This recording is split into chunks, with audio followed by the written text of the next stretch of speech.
দেখুন, আমাদের মমতা বন্দ্যোপাধ্যায় শিখিয়েছে মা মাটি মানুষের সরকার। আমাদের শিখিয়েছে সাধারণ মানুষের সঙ্গে একসঙ্গে থাকতে, যাতে সবাইকে নিয়ে আমরা একসঙ্গে চলতে পারি। আর আমাদের বিধায়কের মস্তিষ্ক প্রস্ফুটিত হয়ে যে আমাদের সারা মাসব্যাপী আমাদের যে রক্তদান উৎসবটা আরম্ভ, এটা উৎসবই বলবো আমি, উৎসবটা যে উনি আরম্ভ করেছেন সেটি আজকে 23তম দিন আমার যে 23 নম্বর ওয়ার্ডে আজকে অনুষ্ঠিত হলো। তো আমরা চাই সবসময় মানুষের পাশে থাকতে, আনন্দে না থাকতে পারলেও আমরা মানুষের দুঃখে, মানুষের যখন অসুবিধা হবে তখন যাতে আমরা সকলে একসঙ্গে দাঁড়িয়ে থাকতে পারি তাদের সঙ্গে, দুঃখের সঙ্গে। তো আমরা সেই জন্য সবাই বদ্ধপরিকল্প। আমাদের রাজারহাট বিধানসভার বিধায়ক যেমনি সাধারণ মানুষের সঙ্গে থাকেন, আমাদের নেতা দেবরাজ চক্রবর্তী যেমনি সাধারণ মানুষের সঙ্গে থাকেন, আমরাও কাউন্সিলররা চাই সকলের সঙ্গে থাকতে। আমরা সেই জন্য একসঙ্গে থাকার চেষ্টা করি। আর এই জন্যই আমাদের সারা মাসব্যাপী রক্তদান শিবির অনুষ্ঠিত হয়, যাতে কোনো মানুষ রক্তের অভাবে প্রাণ না হারাতে পারে।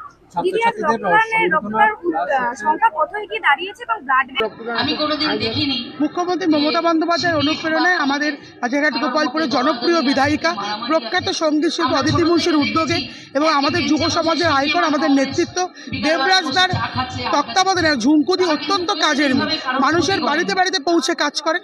ঝুমকুদির যে ব্যবস্থাপনায় আজকে এত সুন্দর রক্তদান শিবির হচ্ছে, দেখছেন যে এখনও প্রায় বেলা 2:30-3টে বাজতে চলেছে, এখনও মানুষ হাতে রয়েছেন, প্রচুর মানুষ রক্তদান করেছেন। এটা একটা অভিনব উদ্যোগ রাজারহাট গোপালপুর বিধানসভায় যে 1 মাস ব্যাপী রক্তদান শিবির অনেক হয়, 30 দিনে 30টা রক্তদান শিবির। এটা কিন্তু একটা মহতি উদ্যোগ, দুটো বিধান এরকম দেওয়া যায় না, এবং মহতি উদ্যোগে দুটো বিধানসভা জুড়ে আমাদের রাজারহাট নিউ টাউনে আমাদের বিধায়ক তাপস চট্টোপাধ্যায়ের নেতৃত্ব, এই দুটো বিধানসভা জুড়ে রক্তদান শিবিরে আবদ্ধ নেই, এটা একটা উৎসবে পরিণত হয়েছে।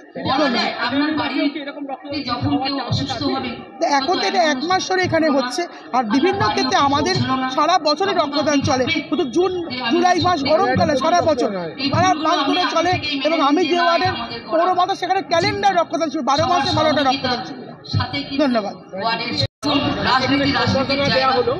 মানবিকতা, মানসিকতা মানুষের জায়গা, সেই জন্য আপনাদের কাছে অনুরোধ করছি, মহিলা কাউন্সিলর আছেন, সে কিন্তু রাজনীতি ওয়ার্ডের জন্য ছাত্রছাত্রীরা এতে উৎসাহ পায় এবং এইভাবে সামাজিকভাবে যে কাউন্সিলররা এগিয়ে আসছে, ওরাও আগামী দিনে যখন বড় হবে ওরাও এরকম সুন্দর সুন্দর ব্লাড ডোনেশন ক্যাম্প করবে। আর এইখানে ভালোবাসা অনেকটা, ওই দেখুন একটা জিনিস দেখাই, দেখেছেন এই জিনিসটা হচ্ছে ভালোবাসার ছোঁয়া, ওকে এটা উপহার হিসেবে দিয়েছে, এটা ঝুমকুর মেয়ে নিজে এঁকেছে। এইগুলোই হচ্ছে আদর ভালোবাসাটা, তোমাকে দিয়েছে, এটা আদর ভালোবাসা, বুঝেছেন? একদম এতটাই ভালোবাসা আছে। বলি এই ঝুমকুদির ডাকে আজকে এখানে এলেন, রাজারহাটে 1 মাস ধরে রক্তদান শিবির হচ্ছে, দিদির ওয়ার্ডে আজকে হলো, মানে এত এবং কৃতি ছাত্রদের সম্বর্ধনা প্রত্যেক ওয়ার্ডেই হচ্ছে, কি বলবেন দিদি? দেখুন, আমাদের মাননীয় বিধায়ক অদিতি মুন্সি তার একটা অনন্য কর্মসূচি হচ্ছে 1 মাসব্যাপী রক্তদান।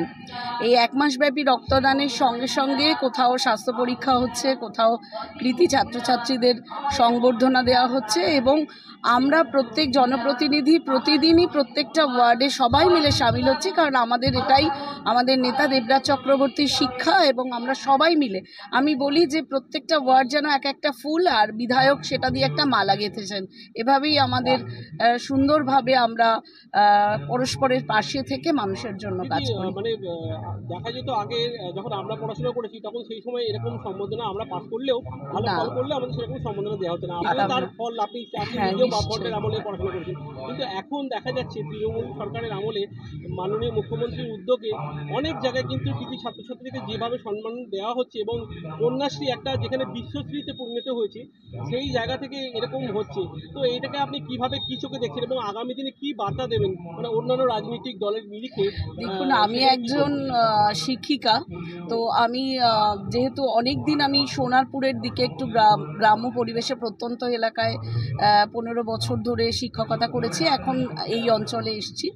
তো আমি দেখেছি যে ক্লাস 9-এ পড়তে পড়তে অনেক পরিবার থেকে মেয়েদের বিয়ে দিয়ে দেওয়া হতো, কিংবা অনেক সময় দেখা যেত তারা নানা রকম প্রলোভনে পড়ে অন্য জায়গায় চলে যেত এবং তাদের জীবনটা কিন্তু নষ্ট হয়ে যেত।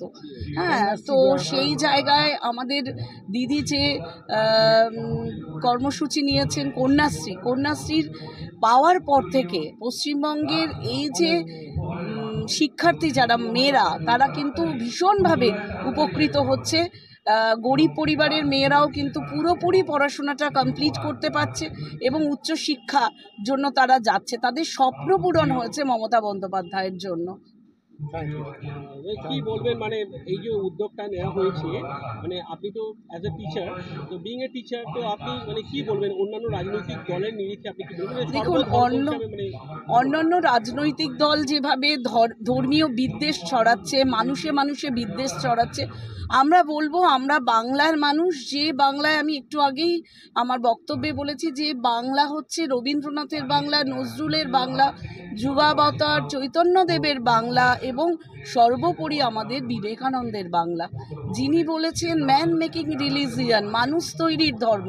মানুষ, সেই মানবিকতা হচ্ছে জাতি ধর্ম বর্ণ নির্বিশেষে মানুষের সাথে থাকো, মানুষের পাশে থাকো।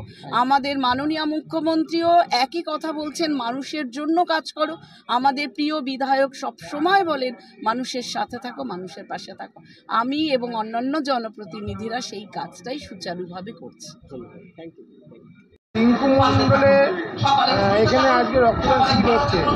আপনারা এসছেন একটা গুডেস হসপিটালের মাঠে। এখানে রিঙ্কু মণ্ডলে যে রক্তদান শিবির হচ্ছে, এখানে কী কী পরিষেবা দেওয়া হচ্ছে? দেখুন, এখানে একজন ডক্টর কনসালটেন্ট ছিলেন একজন, ঠিক আছে, এখানে র্যান্ডম সুগার একটা টেস্ট করা হচ্ছে, ঠিক আছে, বিপি, প্রেশার, ওয়েট এবং ইসিজি, এই টেস্টগুলো এখানে করানো হয়েছে এবং এইখানে রিঙ্কু মণ্ডল ম্যাম সম্পূর্ণ বিনামূল্যে করা হয়েছে। কতজন মানুষ পরিষেবা পেলেন? আপাতত এখানে আমাদের 26 পেশেন্ট এখন পেয়েছে। এই পেশেন্টগুলো এখান থেকে পরিষেবা পেলে পরবর্তীকালে যে আপনারা করলেন, করার পরে তাদের যে নানান উপসর্গ দেখা দিল এখান থেকে, সেই পরিষেবাটা কোথা থেকে পাবে? দেখুন, পরবর্তীকালে কোনো মানুষের যদি অসুবিধা হয় আমাদের গুডেস হসপিটালে যেতেও পারেন, ওনারা দেখাতে পারেন গিয়ে ওপিডি বেসিসে। যারা ডাক্তার আরও আছে কনসালটেন্ট, ধরুন কারো মেডিসিন আছে, কারো ইউরো প্রবলেম আছে, কারো নিউরো হতে পারে, বিভিন্ন রকমের পেশেন্ট যেমন থাকে সেরকম ডক্টরও আমাদের ওখানে অ্যাভেলেবেল আছে। গিয়ে ওখানে ওপিডিতে ওনারা দেখাবেন, তাদের যা প্রবলেম আছে ওনারা সলিউশন পাবেন। এই যে হসপিটাল থেকে আমরা পরিষেবা এখানে দিলেন, কীরকম মানে কী বলতে চাইছেন যে ওই পরিষেবা থেকে আপনারাও খানিকটা উপকৃত, অন্যও খানিকটা উপকৃত, যে বিনামূল্যে যে পরিষেবাটা আপনি দিলেন সেটার পরিবর্তে কী বলতে চাইছেন? ওনাকে ধন্যবাদ জানাবো যে এখানে আমরা একটা ক্যাম্প করছি হসপিটাল থেকে, এবং মানুষকে আমরা যে পরিষেবাটা দিতে পেরেছি।